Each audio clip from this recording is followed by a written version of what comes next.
हिंदी भक्ति काल साहित्य का इतिहास का कालक्रम विभाजन समझने का प्रयास करते हैं तो हिंदी साहित्य में भक्ति काल के कितने भागों में बांटा गया। हिंदी काल में भक्ति काल को 2 भागों में बांटा गया है। सगुण और निर्गुण काव्यधारा में सगुण काव्यधारा को 2 भागों में बांटा गया है, राम भक्ति शाखा और कृष्ण भक्ति शाखा।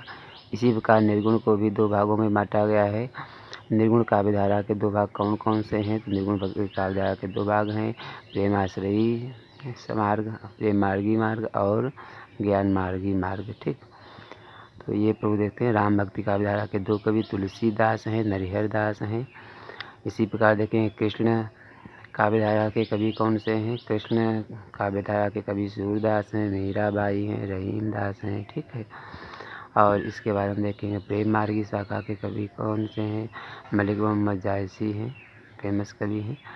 ज्ञान मार्गी शाखा के देखेंगे प्रमुख कवि कौन है? तो ज्ञान मार्गी शाखा के प्रमुख कवि कबीरदास हैं, रामानंद जी हैं। हिंदी काव्य का समय कब तक, भक्ति काल का समय कब से कब तक रहा है? तो 13वीं शताब्दी से 16वीं शताब्दी तक ये भक्ति काल का समय माना जाता है। धन्यवाद।